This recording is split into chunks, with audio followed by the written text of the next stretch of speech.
Ito mga paps na magagamit na naman natin yung pantanggal natin ng oil filter mga paps na.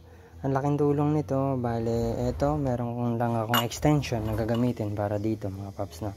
Papakita ko sa inyo kung gaano lang kadali ang paggamit nito mga paps na. Setup ko lang, saglit lang. Bale ayan yan, na nakikita nyo mga paps na. Ikot natin.